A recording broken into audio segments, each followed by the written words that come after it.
have just completed one leg of the arguments for today.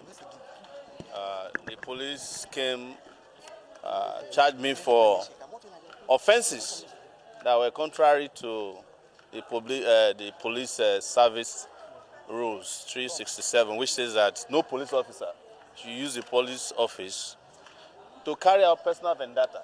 That's pretty much how that was described. But the IG of police, the illegal IG of police, I'm repeating it here again today, Kayode Egbetokun, is doing just that. We are here to end the charlatanism that has become Nigeria and public office and public service. So I'm following the police back to the hotel they provided for me. They call it hotel in there because tomorrow the judge will give a final ruling on bail.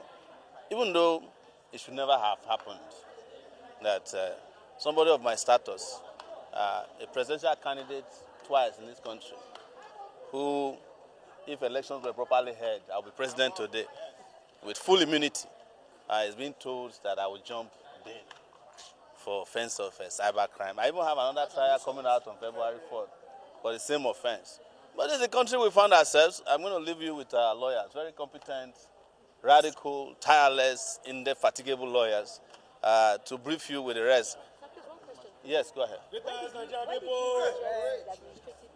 I rejected the administrative bail of the police because I cannot, in good conscience, continue to participate in illegality. The courts have made it very clear that the police have no right to grant administrative bail that asks for civil servants to own, first and foremost, 100 million naira houses, which is a crime. That's corruption. To stand bail for me, who is an employer of labor. I'm a publisher of an internationally renowned news website. I have people who are hired in Nigeria and abroad. I'm not a civil servant. In fact, I'm an uncivil citizen who is against all kinds of corruption, and I've spent my entire life fighting against corruption. So to now ask me, to insult me that I should provide a level 17 director who had not, who had not gotten employment when I was fighting for democracy in 1992, to now ask the person to come and stand shorty for me is the biggest insult. Even if President Bola Tinubu had appeared as my shorty, I would have rejected that very laughable, frivolous, ridiculous, and I dare say stupid bail condition. If the court in its own wisdom decide that they want my passport in their coffers because it's a very special passport, that's a different issue. But we must continue to reject the impunity of the Nigerian police and their officers who will just invite you and then ask you to deposit your passport. I'm going to bring a level 17 civil servant.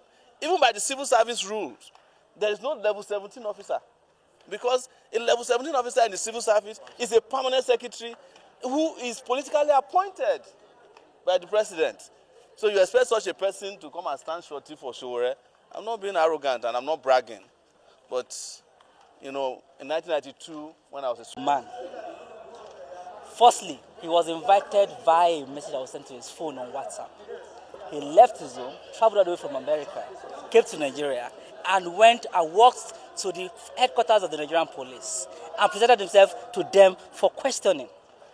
Mr. Sowore was charged in 2019 with trumped-up charges for treason in this country.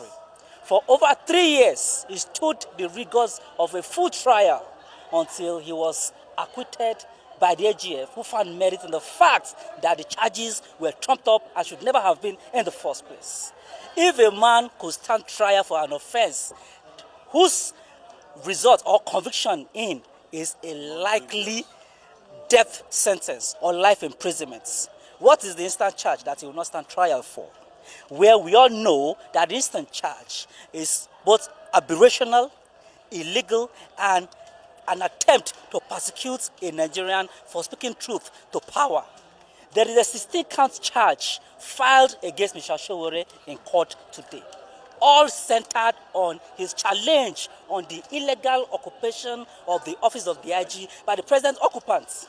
Section 367 of the police regulations prohibits the filing of a charge of this nature by a police officer who is using the instrument of his office as a tool of settling personal vendetta. The said section 367 of the police regulations prohibits the IG from using his office. This is an abuse of prosecutorial powers by the police. This charge, we repeat, should never have been in the first place. And this charge must be withdrawn by the AGF. We will ensure that we raise the appropriate petitions to the office of the AGF. Section 174 of the Constitution vests in the AGF the power to prosecute and undertake all criminal prosecutions in the country in the AGF. This is a clear abuse of such powers, and the police has no right or reason to file this charge in court.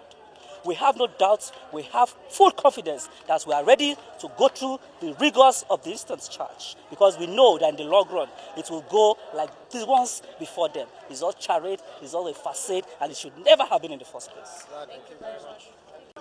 I think the whole idea, just like I've said, is that the police have better things doing with their time. They should be in Sokoto, Zamfara, Kebbi, tackling the Lakurawa terrorist group who are killing our military. Instead of all these shenanigans, and bedbox chasing, and it's unnecessary. What we are currently witnessing in Nigeria is completely unnecessary. I'm urging the Inspector of Police to stop abusing his power, his office. What he's doing is abuse of power, abuse of office, simpliciter. There's no any other name for it. How can you be because somebody criticizes you? You are using taxpayers' money to prosecute and victimize your critic. Because he has criticized you, he has called you illegal. If somebody says you are an illegal IG, you will just ignore him now if you are not illegal.